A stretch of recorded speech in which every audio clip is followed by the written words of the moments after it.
Okay, Erev Tov, everybody, as we ask you to take your seats as we settle in. It is so good to see you all. It is so good to welcome you here. So Erev Tov, good evening, everybody, both those joining us in person and those joining us online. My name is Rabbi Eliza McCarroll, and I am the assistant rabbi here at Holy Blossom Temple. It is my pleasure to welcome you to Holy Blossom, Toronto's first synagogue, established in 1856, though we moved up here in 1938. And today we are a leading and thriving Reform congregation, both here in Canada and throughout the Jewish world. We acknowledge too the lands on which we are gathered. Our community is situated on the traditional territory of many nations, including the Mississaugas of the Credit, the Anishinaabeg, the Chippewa, the Haudenosaunee, and the Wendat peoples. This meaningful and important evening is presented by the Luke Sklar Mental Health Initiative here at Holy Blossom Temple, and by our wonderful partners at Beth Tzedek Congregation, One Family Fund, which, fun fact that I found out, was founded here at Holy Blossom by our leading congregant, Pam Albert, so shout out to her, as well as presented by Dr. Yifat Korman. We are profoundly grateful for their support and partnership in bringing this event together and bringing us all here together. A very brief word about the Luke Sklar Mental Health Initiative. Luke Sklar of blessed memory was a much-loved member of our Holy Blossom community whose openness with his own struggles with mental health and his determination to bring greater awareness inspired this initiative in his honor. Our goal is to provide education, support, advocacy, and resources related to the challenges of mental health through talks and other programs with mental health professionals, tonight being a perfect example. So as we all welcome you, us at Holy Blossom and our amazing partners who've brought us together into our spiritual home, just a few notes of housekeeping. The first is to please silence your phones so that we can all remain present during this important conversation with our special guest, Dr. Miri Bar-Halpern. If you haven't silenced your phone already, now is a good chance. Please note also that there are 3 exits to be aware of. So the first is right in front of me, but behind you, which is straight onto Bathurst Street, these back doors. The others are located behind the curtains, the Bernard and Alice Herman Chapel, and right behind me, these 2 doors on either side into our atrium. There are also washrooms located through the Bathurst Street doors, so through the back and down the stairs, and also right next to our sanctuary, and also down a level on our lower level. So there will also be a brief Q&A period at the end with a central microphone that we're going to move, and we'll be monitoring the online chat for questions, as well as a few in the room. So I'm a rabbi, so of course a little Torah to frame why we're all here this evening. We're gathered here during the Hebrew month of Elul, the last on our Jewish calendar, as we anticipate Rosh Hashanah, the Jewish New Year, and this fortuitous Jewish number of 18 days until Rosh Hashanah, but who's counting? So there's a custom each day this month to recite Psalm 27, an excerpt of which reads, Achat sha'alti me'et Adonai ota avakesh. One thing do I ask from God, how I long for it. Shivti beveit Adonai kol yamei chayai, that I may live in the house of Adonai all the days of my life. Lachazot benoam Adonai ulevaker beheichalo, that I may gaze upon the pleasantness of God and dwell in the divine sanctuary. The psalmist highlights the way that in ancient days, as in our current moment, we, the Jewish people, find ourselves in troubled times. Our ancestors, like us, felt distant or isolated from that which was once safe and familiar, and longed for the closeness of that which brings comfort, whether that is God, our dearest friends, or our allies and partners. Yet the psalmist also points to a hope for the future, finding strength in gathering. A heichal is a gathering space. We, like the psalmist, might today find strength in gathering in community, to express that which has been on our hearts and minds for just under 2 years now. Subsequently, may we approach God's dwelling or bring a little more godliness into our broken world once more. So Erev Tov, and again, welcome. And I'd now like to hand it over to my friend Aviva Chernik, the director of the Center for Spiritual Wellbeing down the road at Beth Tzedek Congregation.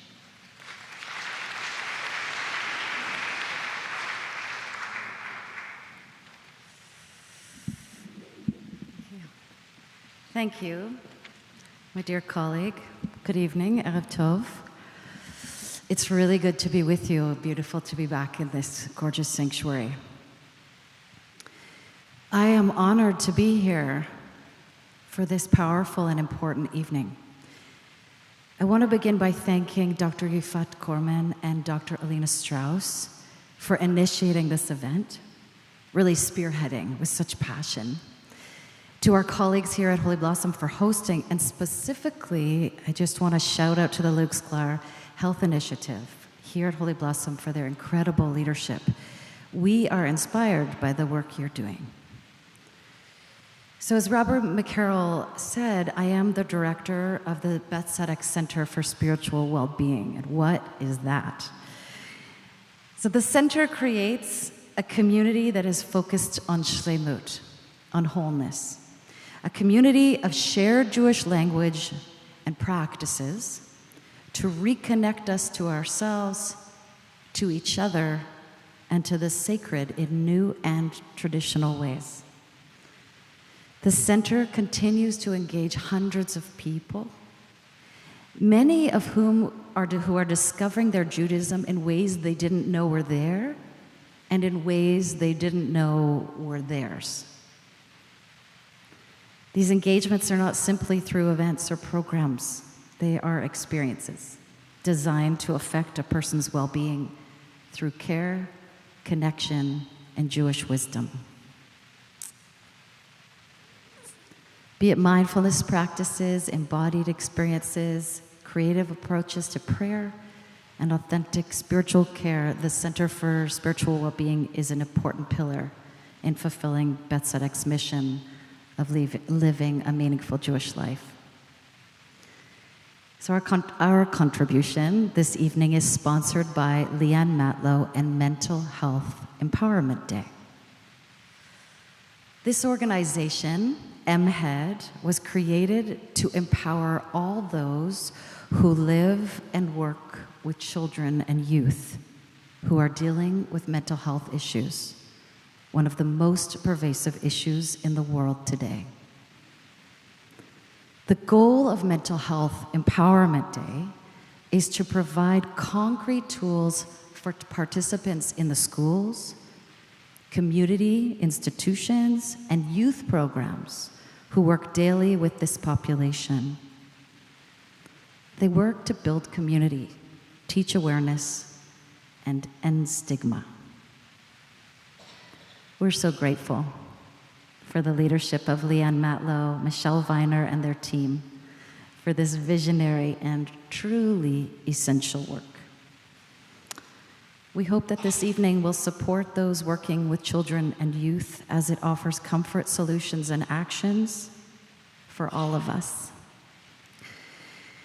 And it is my pleasure to introduce Toby Rosner from One Family.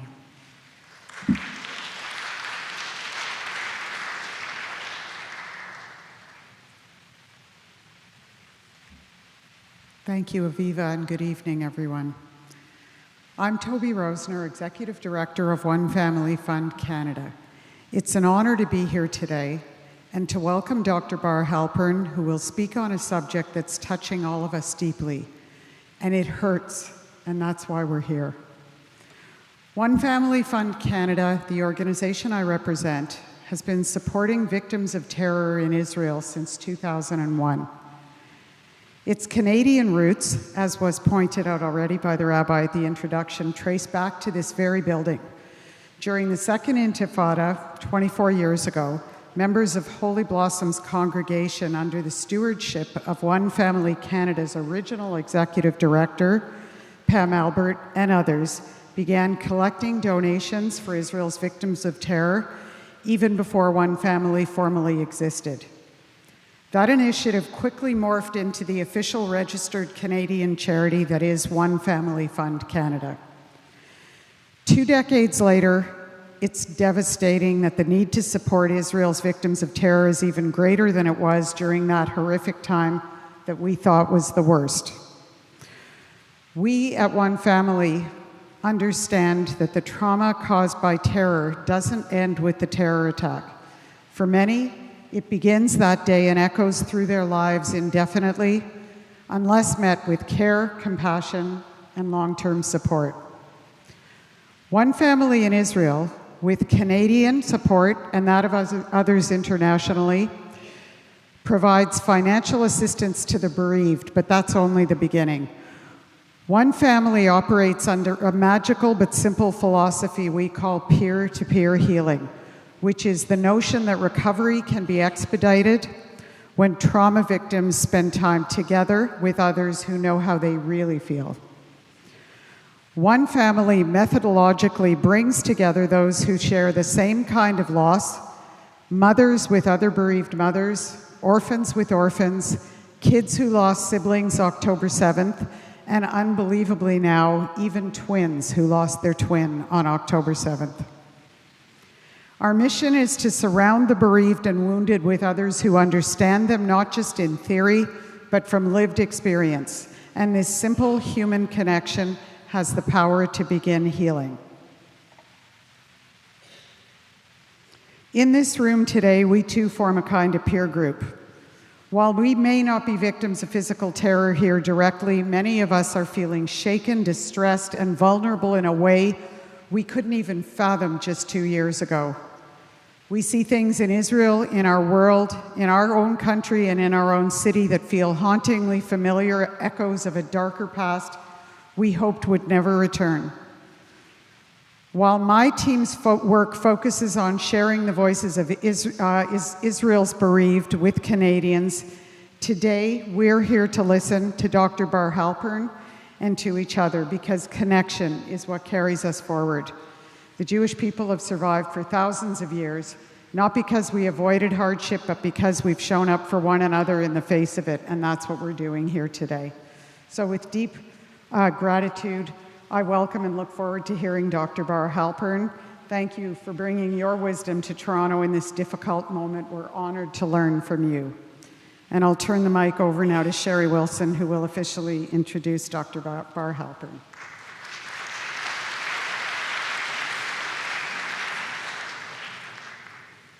Good evening, everyone.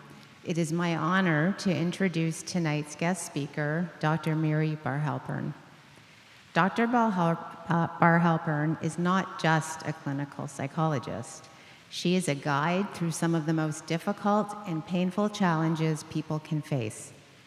For more than 20 years, she has devoted her work to helping individuals, families, and entire communities heal from trauma, rebuild resilience, and find a way forward. She has led global training programs, advised on public health initiatives, and teaches at Harvard Medical School. But what makes her extraordinary is not just her credentials. It's her ability to take experiences of pain and loss and show us how clarity, compassion, and recovery are possible. Tonight, she will share with us her expertise as she explains the concept of traumatic invalidation and helps us navigate some of the most difficult conversations of our time in a clear and honest voice. Please join me in giving your full attention and your warmest welcome to Dr. Miri Bar Halpern.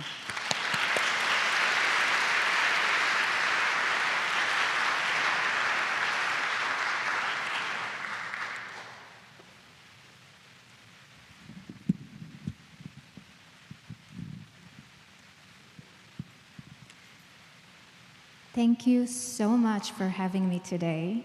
And thank you for everybody who took part in bringing me here. I know how much you took, and I really appreciate all the work behind the scenes. So thank you. This is a heavy topic, but my hope is that you're not going to leave this room feeling heavy. My hope is that you're going to leave this room feeling hope. So I'm going to take you on a journey. I'm going to take you on a journey that, on one hand, is global, because trauma is collective. But it's also a personal journey, because trauma can also be very individual. So the first thing is we need to define what is trauma. Trauma is fear. Trauma can change pathways of stress in our body. It can affect the development, self-esteem, the way we view ourselves, the way we view others and the world. Many people try to define what trauma is.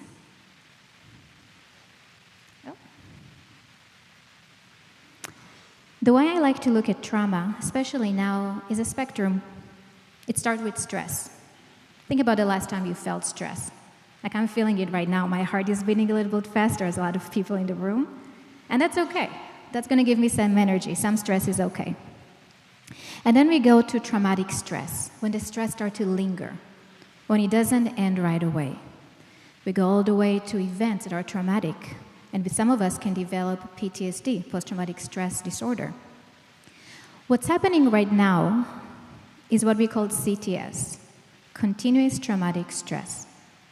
The event of October 7th, for many of us, didn't stop. Many of us are still living in the reality of that specific day. And unfortunately, what's happening in the world and the stress from anti-Semitism is the compound trauma that we're feeling. So when you think about stress, there's two different pathways.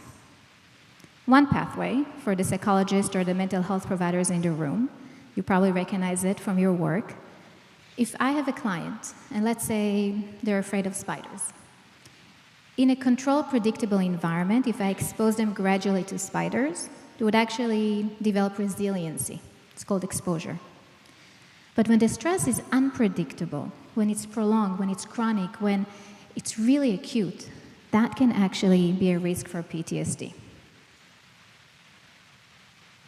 Some of the symptoms that we're seeing with trauma are nightmares, hypervigilance, irritability, intrusive thoughts. And like I mentioned before, it can really change your self-worth and the way you experience the world as well. There's a lot of protective factors and vulnerability factors. The age, the gender, the previous trauma or previous stress that we've experienced, the type of help we received afterwards. But what I want you to focus on is actually the type of exposure. In trauma work, we used to think that if you have a direct exposure, let's say you witness something traumatic, then you will have more symptoms of trauma, or you'll be more vulnerable to symptoms of trauma. What happened on October 7th, what Hamas did, they changed the rules of the game because they streamlined everything that was happening. So right now, a lot of people actually have intrusive thoughts or memories or flashback just by witnessing, not directly being there, but witnessing what happened on October 7th. Which brings me to anti-Semitism. And I always start with trauma because unfortunately, in our field, there's not a lot of research about the mental health aspect of anti-Semitism.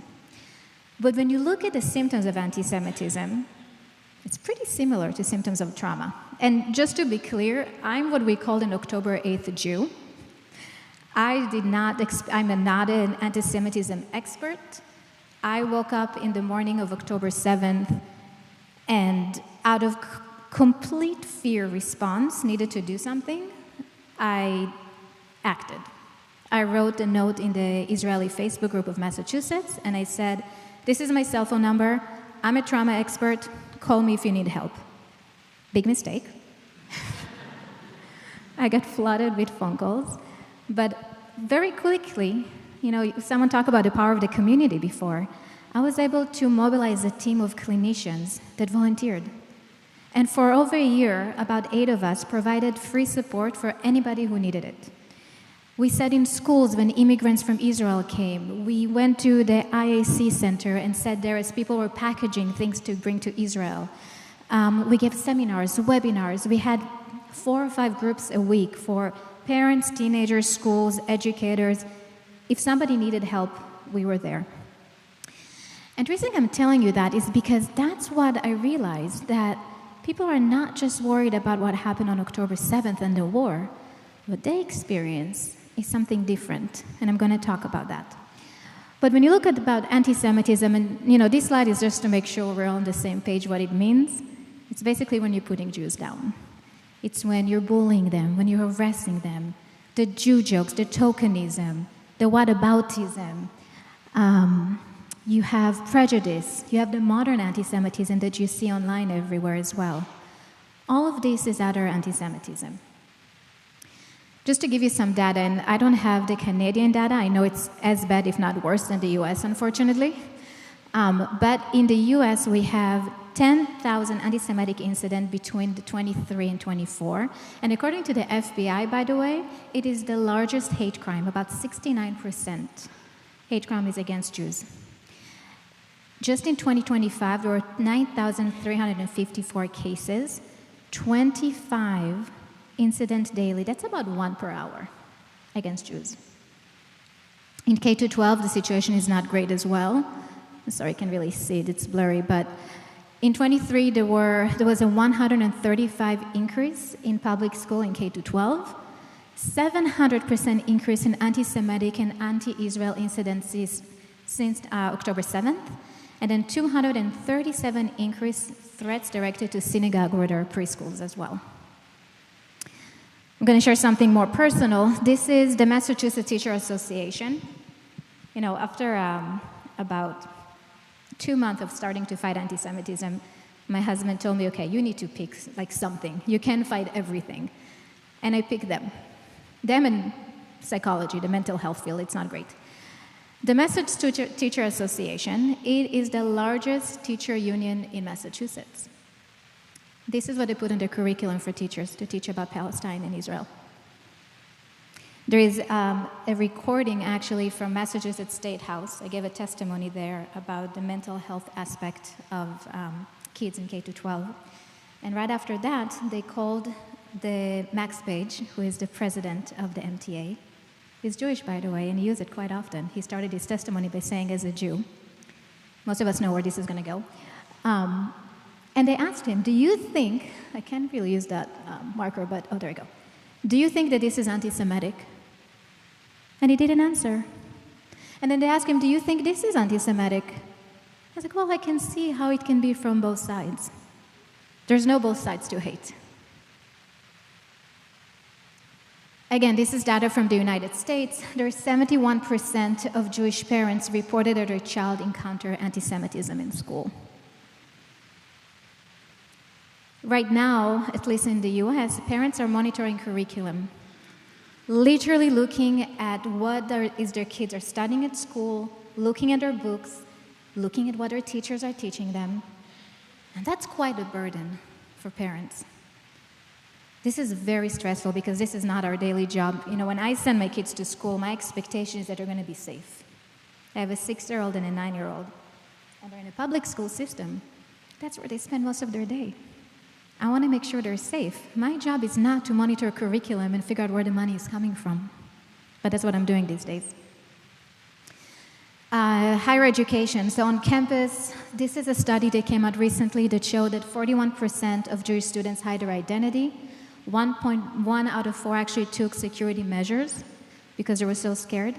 83% experienced or witnessed anti-Semitism since October 7th. 1 out of 10 withdrawn from campus and social activity. 1 out of 10. When I moved here for my grad school, so I was like the oldest one because I came from Israel, so I came after my BA. And I felt like, oh man, I missed out on that, right? Like when you go to college, you want to have that very social experience, you want to be part of the community. 1 out of 10 Jewish students do not get to do that. They do not get to enjoy that side of college. 92.5 did not report incident to authorities. There's no trust that they're going to do something. And then about 2 to 3 didn't believe that the university actually can prevent anti-Semitism. So then why report? And then there's the Israeli immigrants. This is a special kind of double burden because not only they're being targeted for being Jewish, they're being targeted for being Israelis. Because for a lot of people, they are in charge for what the Israeli government is doing or not doing. So what happens to immigrants, think about it. I don't know if there are a lot of immigrants in the room, but as an immigrant, I can tell you that assimilation is not easy. You come into a new culture. Many of them have their own trauma. Maybe they grew up during the Intifada. Maybe they were in one of the wars or served in the IDF, and they're moving to a new country, and they're trying to make friends. And the environment is telling them, you need to hide your identity. You cannot be proud of who you are. In fact, you're at the wrong, and you should be ashamed of your identity. Social media has another special effect where, back then, before TikTok and Instagram and all of that, if you were bullied at school, it stayed in school most of the time. Now it's a 24/7 harassment. There's no escape of that. It follows you home. There was actually hashtags on TikTok that the number of likes they got, anti-Semitic hashtag, is more than the number of Jews in the world. The other thing that happened with social media, it's an echo chamber of hate.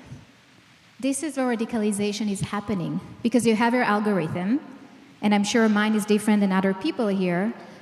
I'm being targeted with, Jewish stuff, and since I started fighting anti-Semitism with all of this kind of stuff, but for other people, they're going to be targeted with something else. And now you're thinking that everybody is thinking the same way. It's a confirmation bias. And also, they don't act, most of them, according to the Pew Center, they don't act when people are reporting any hate. And on top of that, you have Telegram or Discord, that this is where a lot of the radicalization happen. They pull people to get them on the right side of history under social justice cause. So back to the slide I showed you about trauma. Now look at the symptoms of anti-Semitism. It is pretty similar. There is nightmare, there is hypervigilant, there's this pervasive insecurity that happens, and there is a lack of proud of your identity.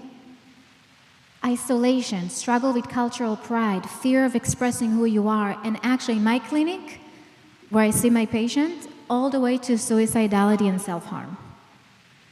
I had clients in my clinic, I can tell you a story of one of them. She is obviously I'm changing the names and everything, but she's a 13-year-old girl that was very proud Jew. She used to go to temple with her family, she would wear her Star of David. And in the last year and a half, she refused to go to school. And she started hiding who she is. She's not wearing her necklace anymore. She doesn't want to go out. She doesn't want to do anything. And she actually, we had a family session, and she told her mom, I don't want to be Jewish anymore. It's too risky. And stories like this, I have so many of those, unfortunately. So that brings me to my topic of research. So traumatic invalidation. I did not invent the term traumatic invalidation. It's a known concept from the trauma world by people way better than me. Dr. Marsha Linehan, Dr. Melanie Arnay, Martin Boas, people that have been studying trauma for decades. What happened after I started to see people after October 7th is that I was hearing those stories. And the stories sounded very, very familiar to the stories I've been hearing for my clients at my office. Non-Jewish, by the way. Sexual assault, harassment, attacks. And that concept of traumatic invalidation, which applies to trauma people who experience trauma, is that idea that when you share your experience or your pain with someone, their response is that, what about? Or it's not that difficult, or you caused it, or blaming, or criticizing, or not believing you. And I kept hearing it again and again and again from almost every single Jewish person I saw after October 7th. So I started kind of like looking deep and collecting stories, and that's where the research basically started from. And I knew that it needs to be published, because we need to name something in order to heal from it. And it took a year. I wanted the research to be published in a non-Jewish academic peer-reviewed journal. It was very important for me, because I knew they're going to look at my last name, I'm Jewish, they're going to invalidate it, just because of that. So after a year, they finally agreed to publish it. And the article, the research, it went viral. And I'm telling people all the time, this is not because I'm this amazing writer. It's because people were able to relate to that. because all of a sudden there is a name to what they're experiencing. So I want to give you some examples. There's 9 different criteria of traumatic invalidation, and I'm going to share some stories with you. So the first one is ignoring. That's when others are really not paying attention to your pain. You can say something about how you're feeling, and they're going to completely avoid it. And the message, when that happens again and again, is that you do not matter and your Jewish identity actually doesn't matter. So some of the quotes from some of the clients I've seen: the silence have been devastating. Judaism is only a religion. My friends who post on social media regularly about social justice suddenly have nothing to say when it's my people who were murdered. And of course, we have organizations like the feminist organization and women movement organization that took them months to say something about the sexual assault that happened on October 7th. Emotional neglect is when you're not receiving care or love from the people around you. And the message when that happens again and again is that your suffering doesn't matter, and in fact, you're unlovable. So that would be being told that you're not supposed to feel or express distress when anti-Semitism happened, or other being indifferent to your pain. A student who is related to one of the hostages that at that point was actually still held by Hamas shared the pain of seeing her loved one faces on the posters being ripped almost every day when she left home. And she said, "It's as if my pain doesn't matter. They're erasing my grief and denying my daily reality. And what's worse, I see it every day when I leave my home." Others said, "I need to put on a mask and continue with my day because my pain doesn't matter." Many Jewish students actually reported feeling very disconnected when they go to school. There's this dissonance between the reality of their pain and grief after October 7th and the fear of anti-Semitism from what their friends and peers are experiencing at school right now. Criticizing is when people are insulting you or mocking you for your identity, and the message is you, or Jews, are bad and unacceptable. So those will be like the dirty Jew, baby killer, death to Zionist. Jews are greedy, they're all here for money and power. There was a medical student in a very prestigious hospital that was called Bloodthirsty Zionist. And the hospital did absolutely nothing about it. An event that happened to us, I gave a talk at Gea Hospital. It's a psychiatric hospital in Israel, with a colleague from California. And she's a professor at one of the universities, and her school actually posted saying, "Professor so-and-so is going to Israel to give a talk about mindfulness at times of war." Within seconds, everything was filled with, "She should be fired, she's a dirty Zionist, what about the people in Gaza?" And that idea that if we're helping one group of people is actively hurting another group of people is something that we see quite often. It's almost if I would help women who were sexually assaulted, I'm actually hurting men who were sexually assaulted as well. And of course, the response went on, and they took the post down very quickly after that. Then we have blaming, which is being blamed for things that are not your fault, or being told that you actually cause stress. And the message is that your problems are your own fault and you cause trouble. Leaders from the American Psychological Association, there's different divisions, actually blamed Israel, held Israel completely responsible for October 7th. Also Harvard, by the way, on October 7th did the same thing. There was a friend of mine who's working in one of the universities in a counseling center, and she was blamed for causing distress to other people when she shared that she's actually scared of going to the university. She was put on medical leave.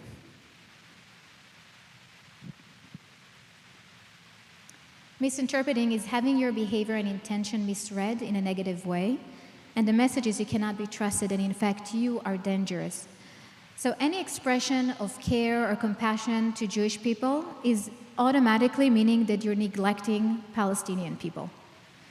These days, when I give talks all over the US to different colleges, and I always start when I'm talking in front of a non-Jewish audience by saying, I'm pro-Palestinian and I'm pro-Israeli. I'm just not pro-Hamas. Because people assume that if I'm Israeli, automatically they assume I don't care about other people, which is insane to me as a human being, as a trauma expert, that this is the automatic reaction that people would have for me. Another colleague of mine, she works for a DEAI, which is a whole different issue right now in the US. And in an exercise in DEI, they divide them to the room to oppressor. And they told her, you're Jewish, you're white, you're on this side, you're the oppressor.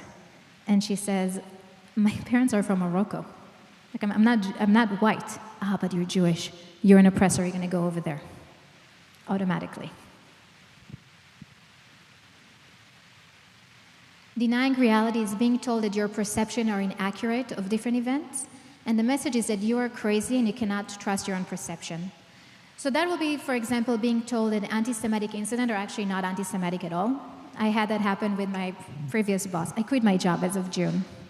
I was a director of intensive outpatient program in Boston.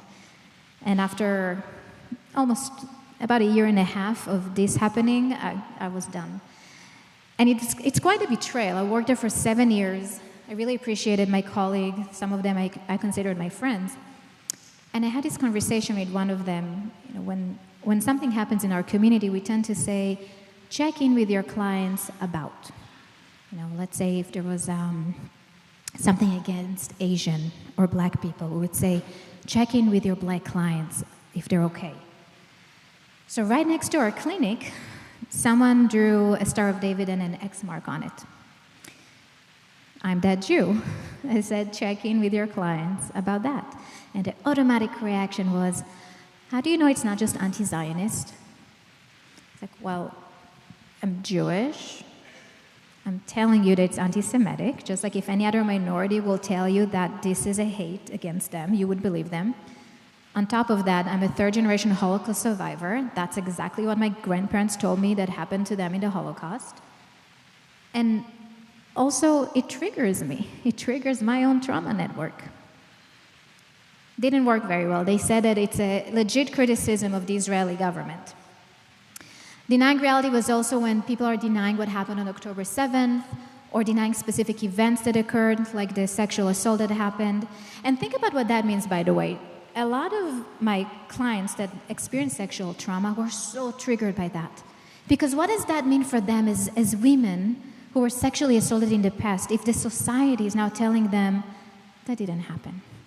It triggers their whole events back up, even if it's not related to October 7th. It was actually a client that came to me. They have their own therapist, and she came because she didn't feel safe with their therapist. And she said, when I told my therapist that I have nightmares again because of October 7th, and I keep having flashback, her reaction was, it's like a movie. It's not a big deal. It's like watching a movie. Controlling is when others are telling you what is or isn't happening, like what is or isn't anti-Semitic, for example, or how you should behave or how you should act. A lot of students, especially in Harvard, by the way, were told, just be less Jewy. Don't be so visible. Because then you're gonna attract the hate if you'll do that. Or don't wear your Star of David, or don't speak Hebrew. Or like I said before, what is or isn't anti-Semitic? That would be under controlling. Excluding is when you're being left out from different activities. Countless of clients and people, especially students, were telling me that they were either pushed out of a lab because people did not want to work with them. One of my clients told me that her two roommates, they were friends for years. Her two roommates told her that they cannot be roommates with her anymore in Columbia University because she's Jewish. Not going to social events unless you're saying I'm against Israel. All of that happens with multiple people. So the message is you do not belong here. And then unequal treatment is not getting the same treatment as other people. Unfortunately, the psychology field and the social work field and in general mental health has not been very helpful. I'm trying to be politically correct here, for Jewish people these days. So there is a list, for example, that came out in Chicago with names of clinicians not to refer to based on their last name. Zionist, be prepared, do not refer to them. In the healthcare field, some medical doctors refusing to treat Jewish people. Patients yelling at their therapist for being Jewish. I can tell you that after October 7th, for about a month or so, every time I saw a new patient, I was sitting shaking because I have an accent. My last name, it's my last name. I was really worried about what they're going to tell me about Israel. Some of them are students. I knew that at least one or two of them went to protest against Israel, especially one of my clients who worked with me for years. And they talked to me about going to the protest and everything else, and I just sit there. And I'm supposed to be there for them because it's their time, it's not about me. So what is the impact of traumatic invalidation? First of all, it's feeling invalid. Let's start with that, right? But then what happened, it's self-invalidation because we're starting to really believe in those messages. Now, it's one thing when it happens from one person, when it's happening from a community. Now it's systematic. And all of us, we need each other as a community. We need that belonging. So what happened is the existential crisis. When we need our group and the group is rejecting us, then it creates what we call a life and death kind of situation, at least in our mind. We also have pervasive insecurity. Who's going to get me? Who's going to bully me? Who's going to harass me? I can tell you today when I flew in here, knowing about everything that's happening in Canada, I was shaking. Not that Massachusetts is better, but still. I didn't know what to expect. So you're going the street and you're wondering, am I going to wear my Star of David? Am I going to bring them back home pin? Am I going to be visibly Jewish? Then we have not trusting yourself, an unrealistic standard.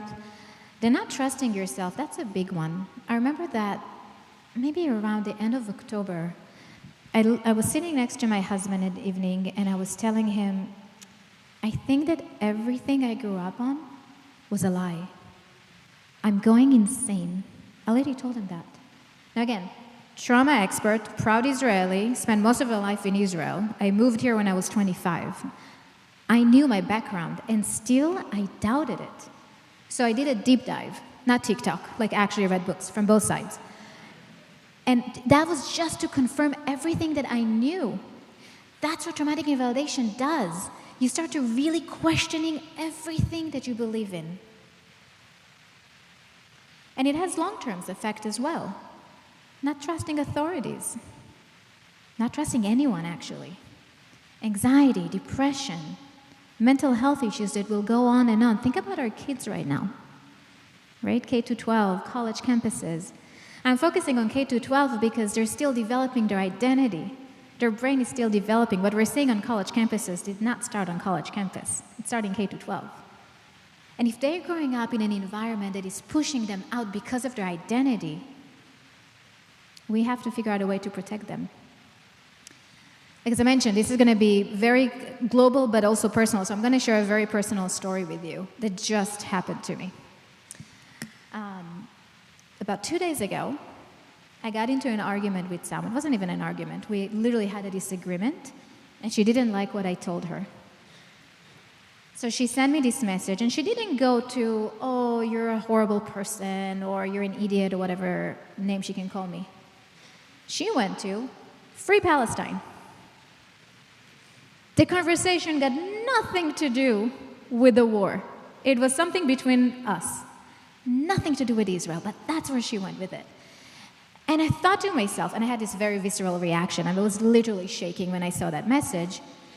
But then the thought that came to my mind is, this is what we're going to be bullied for. That part of our identity that we're supposed to be proud of, that our kids are supposed to be proud of who they are, now that's the part that people are going to go after. And that understanding shook me to the core. It wasn't about her as a person. She's, I can call her different names. It was really about that understanding that this is what we're going to be bullied and harassed for. Because anti-Semitism is a form of bullying. So I'm going to spend a second talking about radicalization. So after October 7th, I started giving all those talks. And a group called Parents for Peace heard one of my conversations, and they told me, you don't have to fight alone, come join us.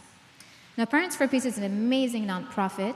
They have been working in the field of radicalization for about 10 years. I'm the only Jewish person there. It was created by a father that his son is actually still in jail for a terrorist attack, and Miriam Churchill, who is the CEO. And Miriam spent a year traveling all over the US and Canada, meeting families of terrorists and terrorists themselves. She went to jail, prisons, and all of that, to understand the pathways to hate and radicalization. And she created Parents for Peace based on an addiction model where you connect a former, so my colleagues are a former neo-Nazi and a former jihadist. It sounds like the beginning of a bad joke. An Israeli, a neo-Nazi, and a jihadist walk into a bar. That's really who we are. Someone from Iran and someone that escaped Morocco. And they pair a former with a mental health provider with the hope of getting them out of that radicalization, out of the hate cycle. And they work with the families and the communities and all of that. What I've learned from them is that anti-Semitism is the connective tissue across all ideologies, all extreme ideologies, far left, far right, Antifa, tree huggers, you name it. What they all have in common is anti-Semitism. So we have a helpline where people call and say, I'm worried about my loved one being radicalized, and the majority of the calls we're getting has an anti-Semitic content in them. And why am I mentioning that? Is because anti-Semitism is not a Jewish problem. It's a non-Jewish problem, it's affecting Jewish people, but it's also affecting non-Jews as well. Because families are literally being ruined because of anti-Semitism. It is the gateway to radicalization. So now I wear two hats. I work with victims of hate crimes and I also work with the perpetrators of the hate crime, which is very interesting. Okay, that was the sad part of the presentation. Let's talk about what do we do with it. So there's different pathways to healing. And the first one is we need to name it. The reason I was giving you all those examples is because I want you to be able to recognize it when it happens to you. Let me ask you a question. When I was giving those different 9 criteria, raise your hand if you could see yourself in any one of them, even in one. Yeah. So it's really affecting the majority of people. But if we can't name it, we can't start to heal from it. We need to know what we're going through in order to be able to move forward. Peer support network, communities, it's so important to find our people, to find ways to move forward. And it can be group therapy, it can be different initiative, it can be gathering like that, but finding the people. Building skills. I'm going to teach you some skills. What can you do when that happens? Setting emotional boundaries. That means online and offline. What can we do? If someone is not helping us, if they're actually hurting us, like the person I just told you about, I blocked her. I don't need her in my life. Anchor your identity and giving it meaning, and then transform pain into purpose. And I'm going to talk about that in a second. So like I said, first we need to name the validation. Saying, I am grieving right now. This is hurting me. You're invalidating my pain. You're ignoring my pain. You don't see what I'm going through. You need to give it a name. Self-validation can be mindfulness. So being in the moment without judging it, just observing what's going on, observing if you're hypervigilant, observing if something is painful for you, and just noticing what's happening. And also practicing gratitude with it. We have a lot of control. Where are we going to put our focus on? Is it going to be on the hate, or is it going to be on the positive? And learning to shift it is actually mindfulness. Identifying your emotions. We have primary and we have secondary emotions. Primary emotions, they tell us something about a situation. There is signal. As people, technically, we're not good in noticing emotional signal. We're great with noticing other signals. Like, if I show you my phone and the battery is about to die, after panicking, what is the first thing you're going to do? Plug it in. You're going to charge the phone. Or if you're driving the car and the engine light is on, what are you going to do? I'm going to assume you're going to take it to the garage or do something about it. But emotions are very similar. There is an urge that comes with it, and they tell us something about a situation. Sadness tells us there is a loss, and the urge is to replace it with something. Happiness tells us, I like this. I want more of this activity. Love tells us, I love this person is good for me, this relationship is great, let's spend more time with that person. Anger is about defending. People think it's about attacking, but it's actually about defending. It's when someone is crossing your values. Anxiety tells us there is a threat. I need to protect myself. Those are all primary emotions. Secondary emotion are masking primary emotion. Why? Because sometimes it's really hard to sit with a primary emotion. It's really uncomfortable, especially when we're facing trauma or invalidation, because then we're also feeling out of control. So we go to secondary emotion. For example, I might feel sadness and helplessness or out of control, and my secondary emotion might be anxiety, I'm going to avoid a situation, anger, I'm going to push you out, attack, or shame, which is the ultimate way of gaining control. If I'm going to just blame myself, then maybe I could have prevented what happened. Secondary emotion are actually not helpful, so we want to focus on the primary emotion. Non-judgmental, meaning that we really should not judge ourselves for how we're feeling. If you're feeling really scared, then you're feeling really scared, period. There's no what about. It's just about being in that moment. If you're feeling happy, having the dialectic of being able to hold sadness and happiness at the same time. Being able to grieve for what's happening and at the same time also being able to engage in life without judging yourself. And then the contextual understanding is about the situation we're living in right now. Understanding that right now is a really dark moment, and the stress is still happening, and events are still happening, and attacks are still happening, and there's still a war. So giving ourselves the grace to really recognize that it makes sense that we're struggling right now. And having a validating response. If the environment is not going to validate us, then we're going to need to validate ourselves, or at least find a validating community that can do that for us. Media exposure.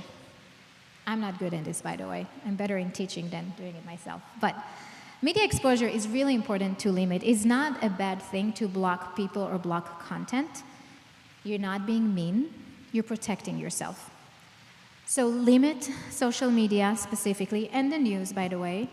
Several hours a day is more than enough. You really do not need to watch every news channel and go on TikTok and Instagram and Facebook and then LinkedIn just to compare notes. They all suck. You really don't need to do that. Do not disturb time. Putting on your phone, do not disturb time, is actually really helpful, because then you can do what you're doing, which brings me to the next one, which is date with your phone. Set a specific time of the day, let's say an hour, 2 hours, when you have a date with your phone or your TV, whatever it is, and you go all in, just binge, just compare notes, go scroll down the Instagram feed, whatever it is. But when this timer goes off, you're going back to the activity you were doing before. It's helpful because then you don't need to think about it all the time. You can go on with your day without thinking about, oh, I need to check my phone and see what's happening. Coping ahead. There's going to be situations that are going to be really difficult. Maybe at work, maybe a social event, maybe at school. I know for me, as a parent, I was really preparing and coping ahead for the first day of school this year, because a week before that, there was an anti-Semitic incident in our town. So I went to the school, and I was looking to see if all the flags are there, if there's an Israeli flag as well, are my kids going to feel presented at the school? Coping ahead, and also preparing them what to say, and who is their safe person, and what to do. BRAVE. This is a new acronym that I came up with. Tell me if it's not good, because it's the first time I'm using it. So the idea is, first of all, you're setting your boundary.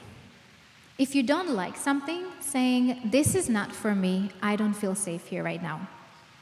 Then the R is for repair. Asking for repair. Telling that person, what you did right now was wrong. The way you spoke about Jews is not okay, and I need you to change that. Assert what you're saying. Feel assertive, like present yourself. Voice your concern again in a way that is effective.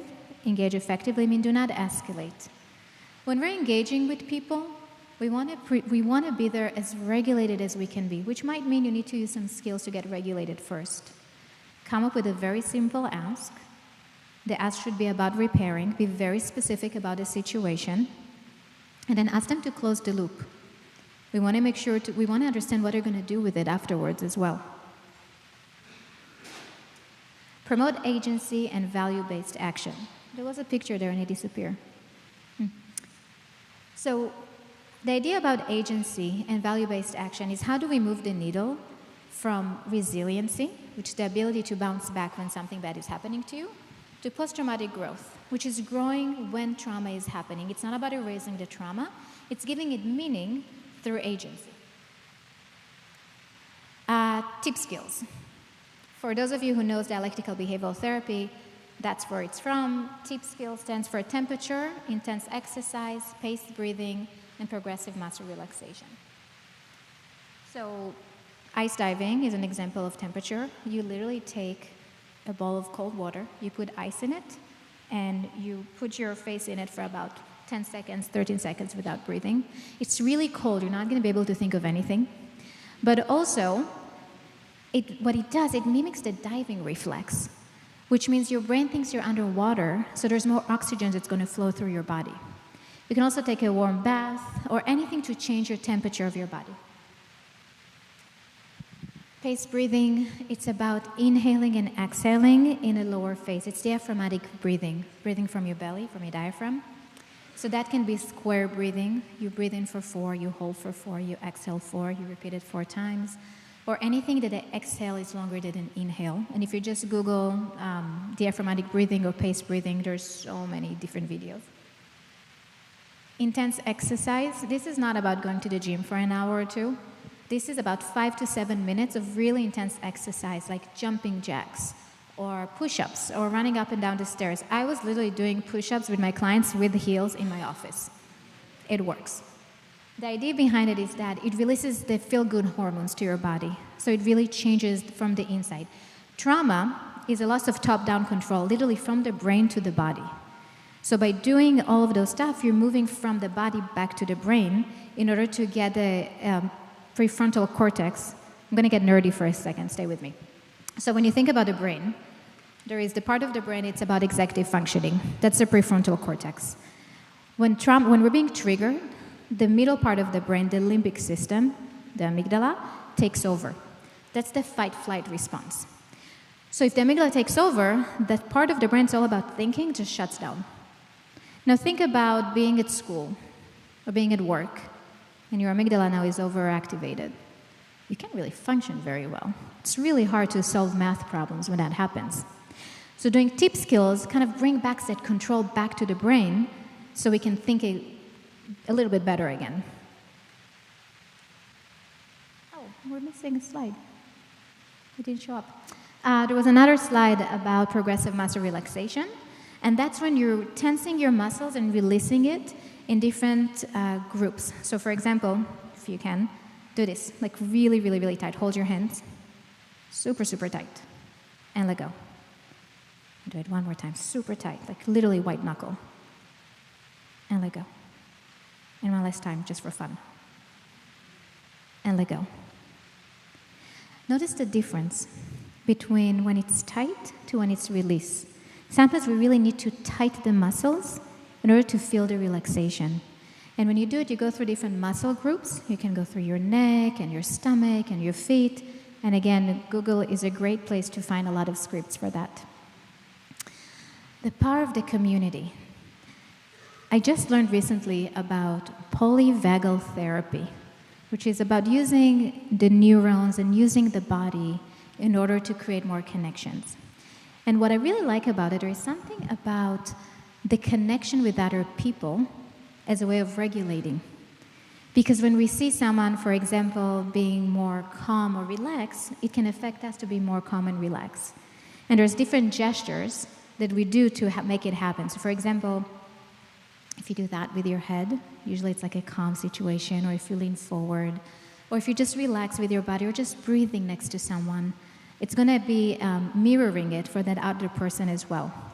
But beyond that, the community is such a huge tool, especially now, when a lot of us, we lost our communities.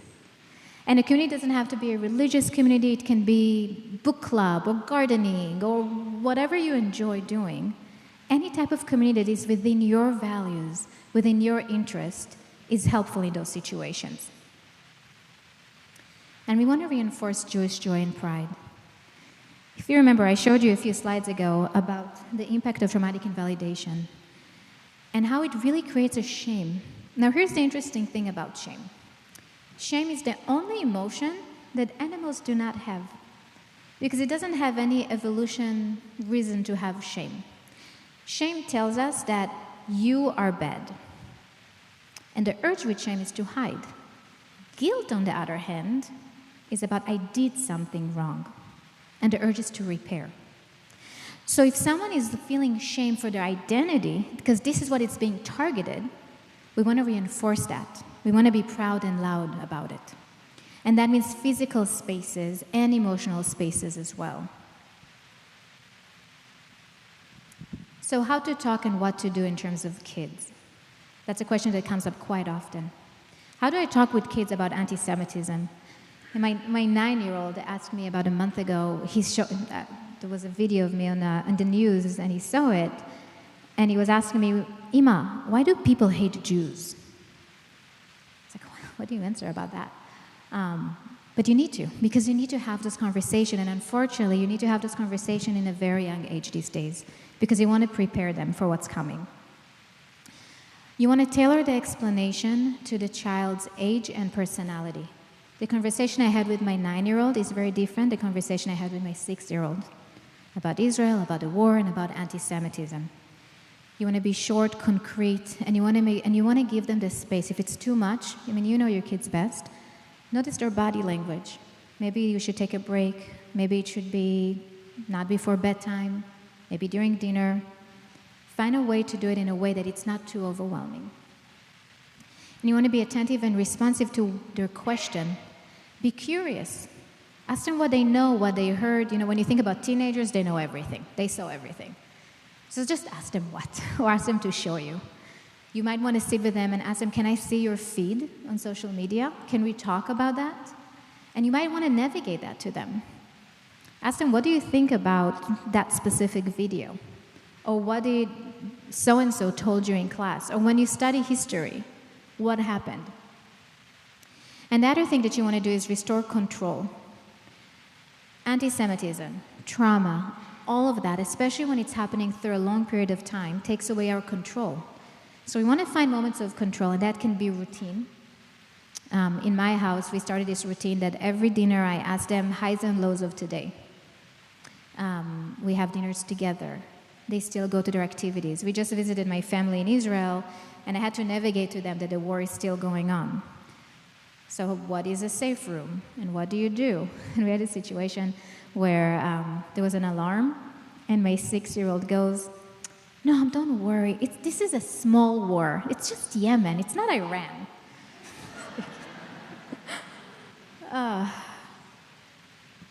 So be curious, ask the question, validate their feelings, tell them that their feelings are normal. It makes sense that you're worried. It makes sense that you got hurt by someone because they invalidated you. Don't use the word invalidation, they don't know what it means, but use words like, it makes sense that you're feeling sadness right now because you weren't invited to the party. Use the examples that they give you. Answer their question as honestly as you can. You want to also correct misinformation and disinformation. Those are two different things. Address their fears, and then identify a trusted adult. Think about the slide about the trust. We want to make sure that our kids have trust in the system, even if we're losing some trust. Try to find an adult that they feel safe to go to if something happened. School, academia, work, wherever it is, and have a connection with that person as well. This is your cope ahead as well as parents. Countering uncertainty. So like I said before, you want to anchor the routine. You want to restore agency. In Israel, by the way, even the youngest kid have an assignment, something to do, when there is an alarm. That means you're in charge of bringing water to the room or closing the window. And the reason for that is because it gives a sense of control, doing something. It gives you agency. And agency is the best antidote for trauma.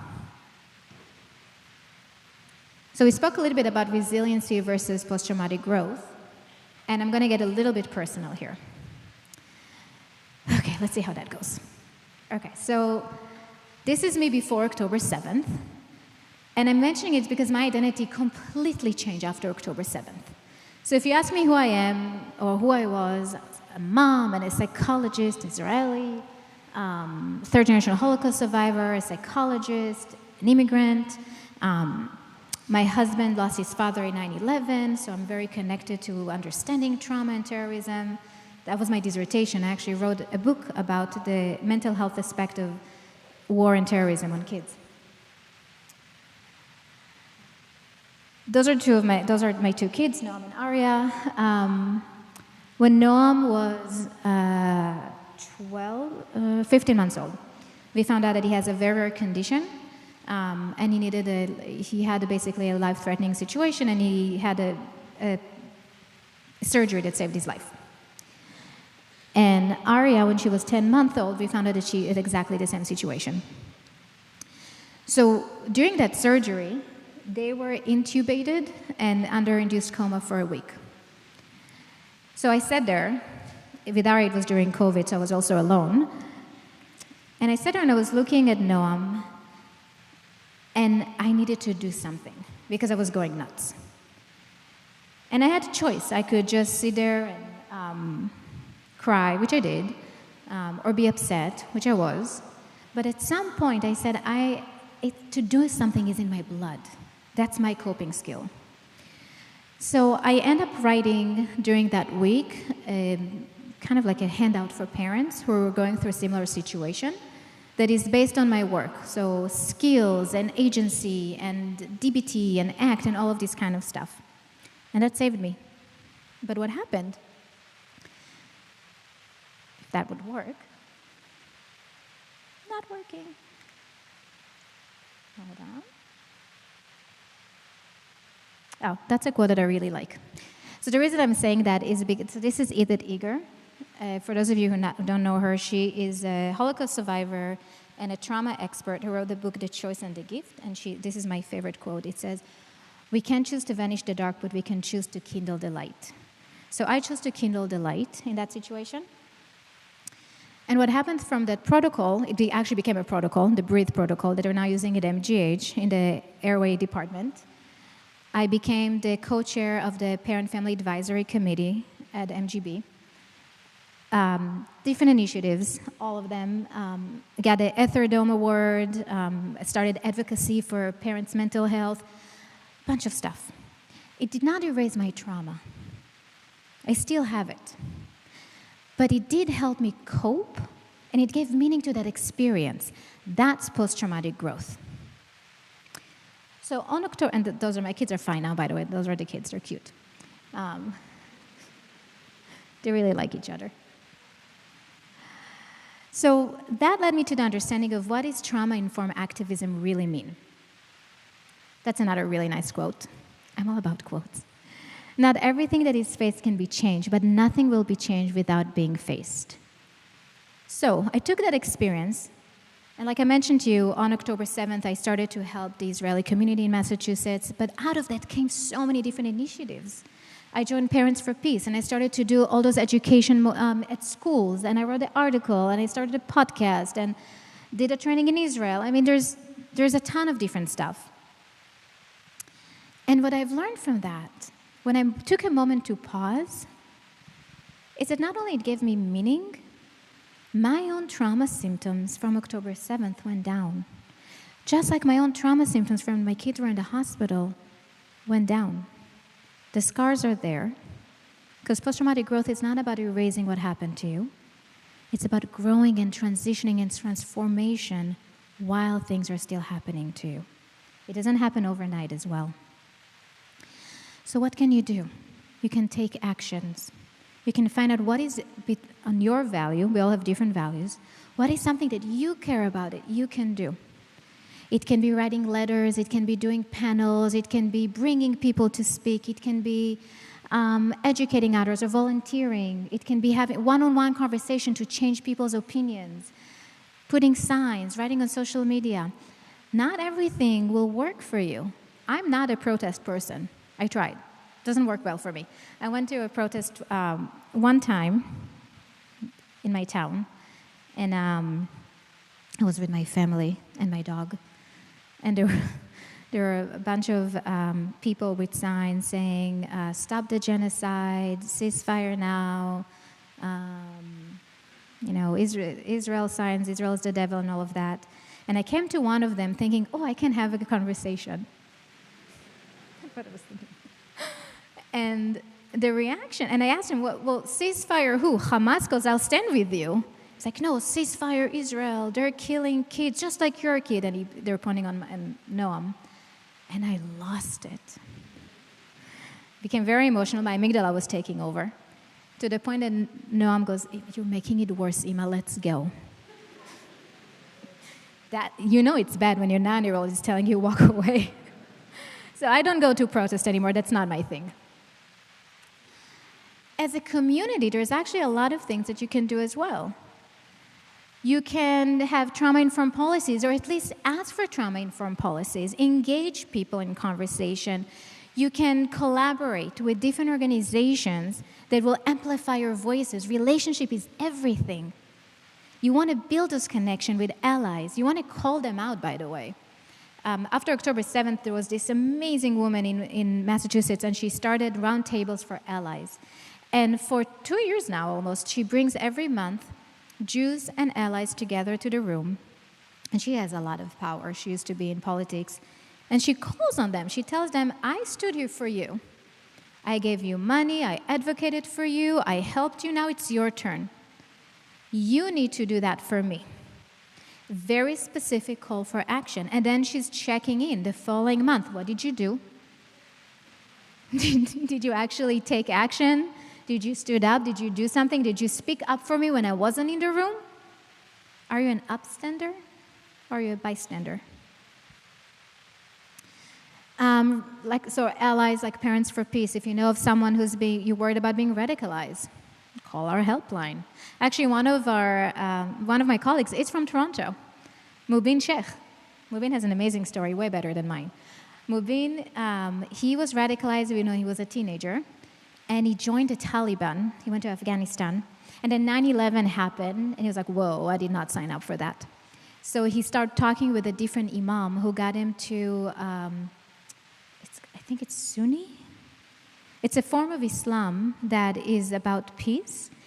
And he de-radicalized, came back to Canada, got recruited by the Canadian CIA, I don't know how you guys call it, went undercover for 4 years and prevented what would have been the Canadian 9/11.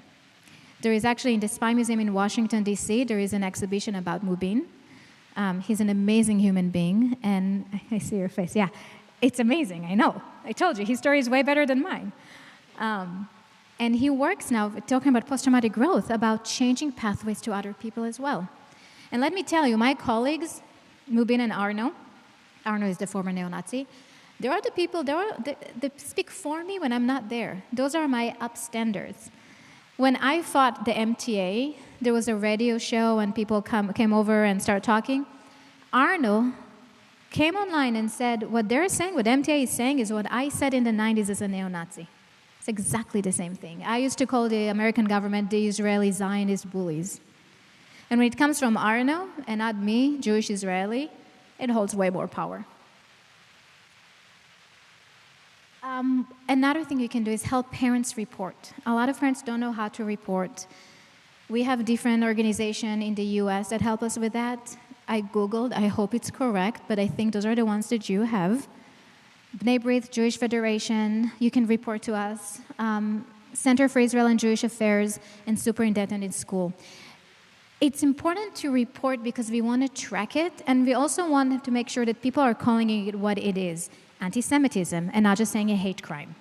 It's actually really important for data collection, but also for public awareness.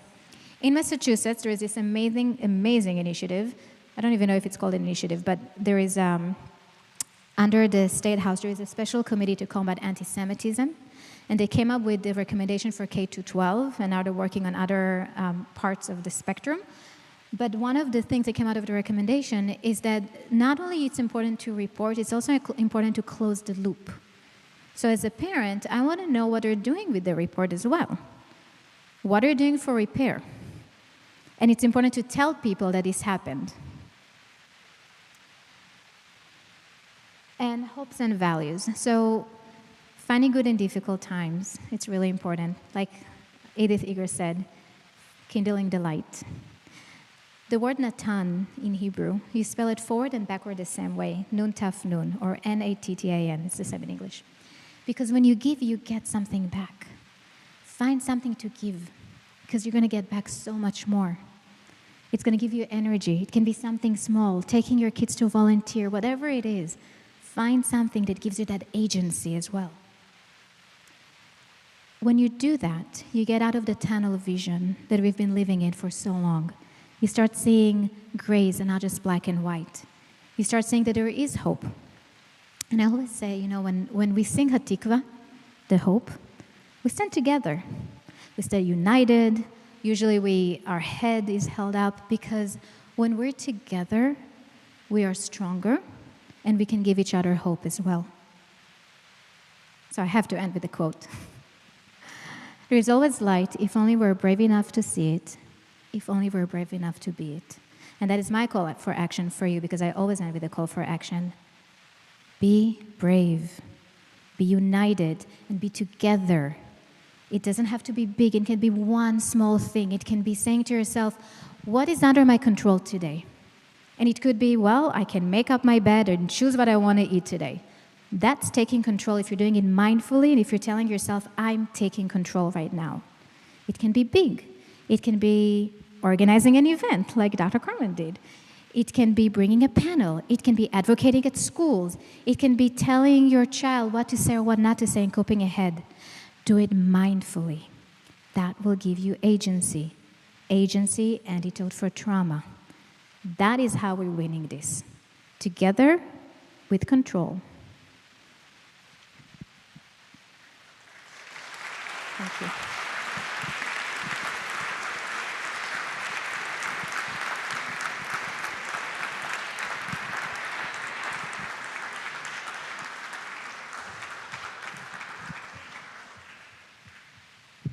Thank you. Wow, I'm speechless. That was really incredible. You provided us with a lot of great information and a lot of great ideas and hope. So thank you. We are now going to have a 10-minute Q&A. So just a quick reminder that if you can keep your questions short and limit it to questions and don't give us any comments right now, that way we can try and make the most of this time. For those who are in person, there is a microphone here. You can come and line up. And for those watching on the live stream, you can put your questions in the comment section. And we will try to get to as many as possible. If you don't get to ask a question, we will have refreshments after, and Dr. Bar-Halpern will be mingling with us, so you'll have another opportunity to approach her then. So, question, Tabitha. I'm going to start it off with a question from the chat. Please do. Do you have any examples for what to say to a friend who has traumatically invalidated you? Yes. You invalidated me. No, I'm kidding. When I taught my husband invalidation, and when I told him it was not about anti-Semitism, I told him, you're invalidating me. His reaction was, you're validated. Don't do that. So if your friend is invalidating you, what you can do is say, what you told me right now, the way you behaved or what you said was so painful for me. And let me tell you why. If it's a friend, hopefully they will listen to you. It's also a great way to know if they're friends or not friends. If they don't want to listen to you, or if they're starting with what about, which kind of happen quite often, right? If I share my pain about Israel, it's what about Gaza? You can say, you know what, but right now, I really need you to see my pain. Period. No whataboutism. I just need you to acknowledge what's happening for me. We can talk about everything else later, but right now, just be with me and see my pain.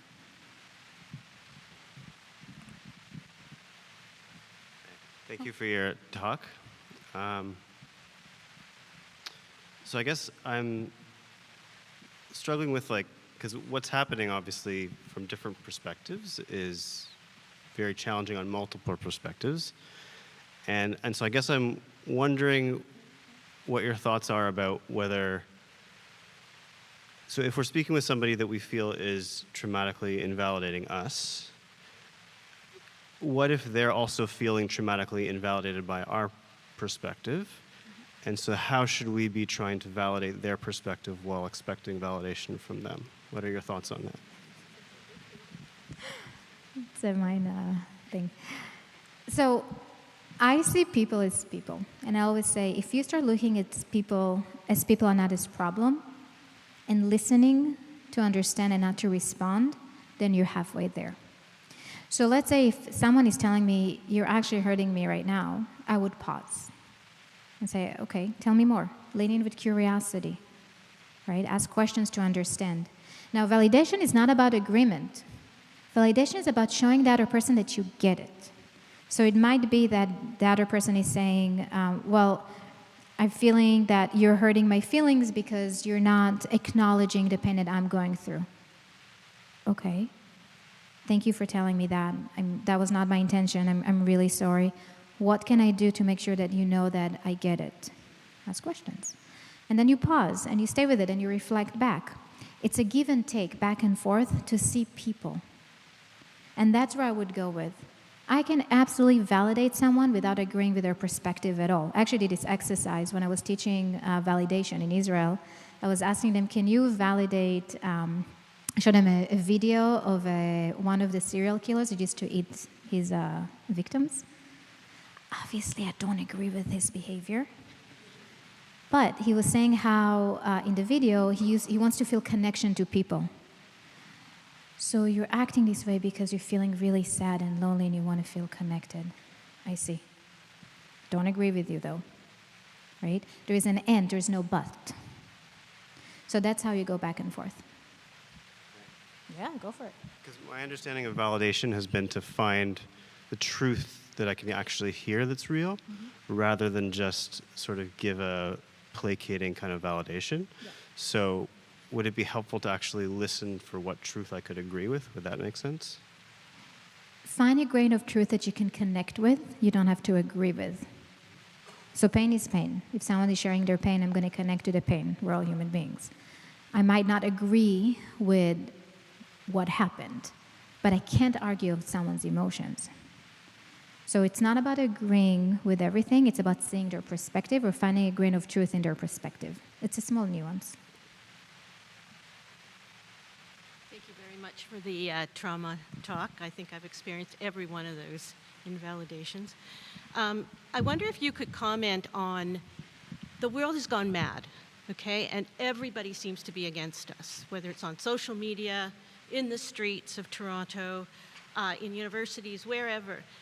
Why is there such a collective group of people turning on us? Do they need to belong? Like, maybe you could talk from a psychological perspective. What has happened to people? Were they always anti-Semites? Do you want a politically correct answer?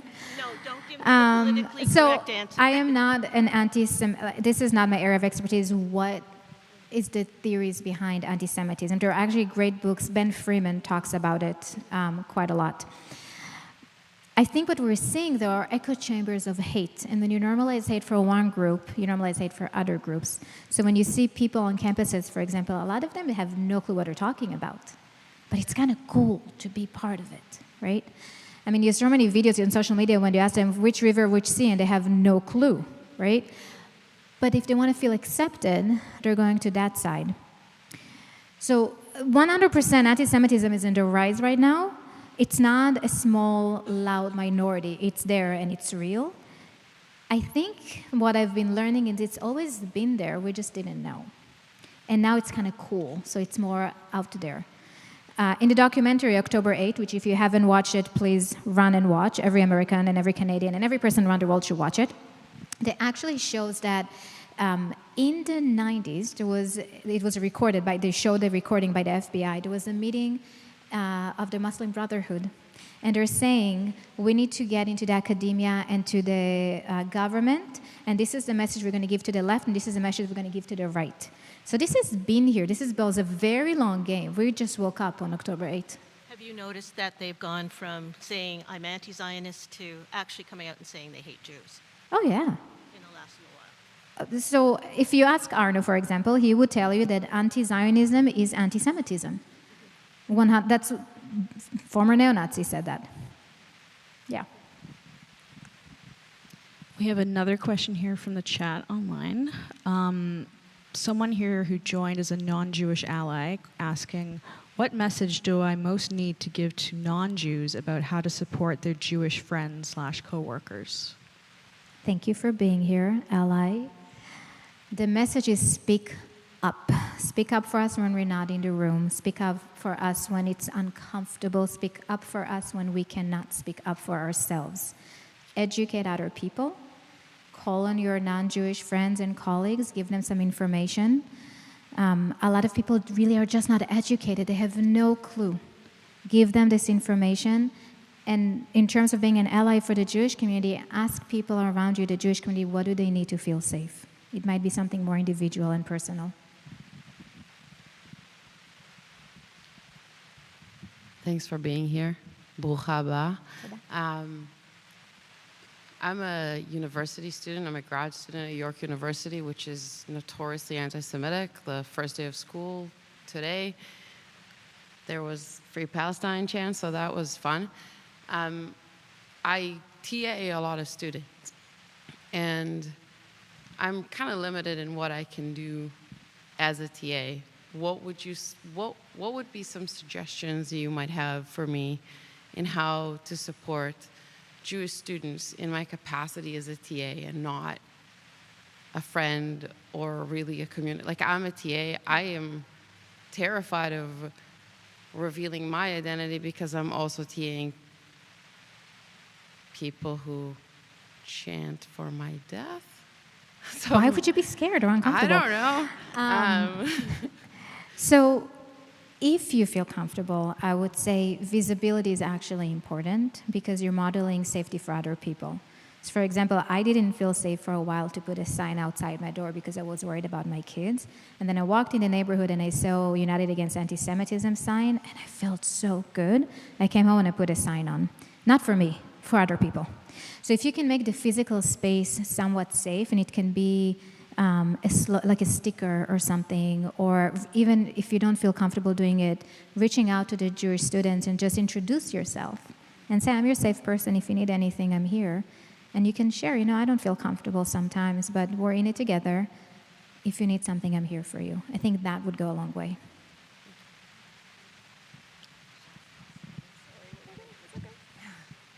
Good evening. Thank you so much for that enlightening and inspirational talk.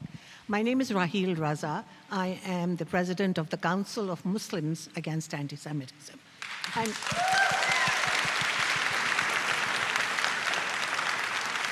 my question to you is that in my passion for defending Israel and being a support and an ally to the Jewish community, I have faced everything that you have talked about, and much of it from my own community. How do we deal with that kind of trauma as an ally? You talked about people who are within it and experiencing it. I'm experiencing it and my coworkers from outside. Lean into us. Yes. Interfaith collaboration. So I work very closely with the Muslim Women American Association with Anila Ali. Oh, I know her very well. I love yes. Anila. I think we're stronger when we're united. This collaborative approach where we bring our voices together, that's when we give each other hope. Because you're right. I mean, you're going to be a target just by speaking up. I am. 100%. It takes a lot of courage. But did you notice how many claps you just received? Right? Thank you. It gives me hope. Exactly. But that's my point.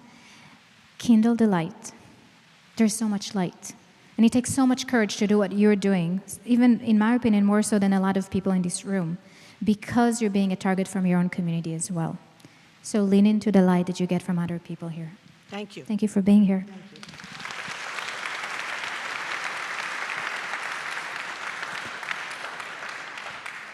I'm just wondering if you have any explanation for more the anti-Zionist Jews, the Gabor Mateis, those kind of people, and if there's any role, like is it a reaction to traumatic invalidation? Is there any role that plays? Oh, Gabor and Bessel van der Kolk. Yes. Fallen heroes. No, but as a trauma expert. So for those of you who don't know, Bessel van der Kolk, he was a world-known trauma expert, came out as a complete anti-Semite. literally said that Israelis and Jews compared them to Nazis in a trauma conference. Where is it coming from? So from social justice perspective, what we're seeing is that when you think about radicalization, people are usually being radicalized or more vulnerable to radicalization because there is unresolved grievances and lack of belonging. So they're looking for an explanation. They're looking for someone to take them in and give them purpose. And then you have different radicalized groups that will find those people, especially if they've been through trauma or if they are more vulnerable due to mental health issues, and they would give them a purpose under a social justice cause. So think about a Gabor or just a student, right, that has been bullied. And now they go online and someone tells them, oh, you know why this is happening? The Jews. It's an easy scapegoat, right? So we can't really say that, if I say it's the Jews, it's really anti-Semite, everybody knows that. But if I say, no, it's the Zionist, it's the same thing, just a different way of looking at it. If you're looking at like a blood label that goes through years and years and years. I think what's happening in the mental health field, and especially with Gabor and Basil and others, unfortunately, is that they're having their own social justice. I mean, if you look at the social work world, it's awful these days, right? Where, I thought about, and there's no data for that, so don't quote me, please. But my own understanding is if you see, for example, the posters of the hostages being raped, or you just look at them, that means that what happened on October 7th was real, because those are real people, so you have to take them down. Because you have to, there's this cognitive dissonance in your head that you have to explain to yourself that no, it's the Israelis, they're bad. And the only way to do it is to erase the trauma of October 7th, because there's no other way to explain the atrocities of October 7th without doing that, and that's the left. But it's under social justice these days. And unfortunately, when you look at the world from black and white perspective, oppressor, then we're going to be more vulnerable to radicalization, the us versus them. And everybody's doing it, by the way. It's I'll end with that. A lot of time people say, when I say, hey, bring training about anti-Semitism, what's the immediate reaction? Bring training about Islamophobia. And I always say, being Jewish is not the opposite of being Muslim. Bring training about everything, right? But the world keeps putting us against each other, and that's part of the problem.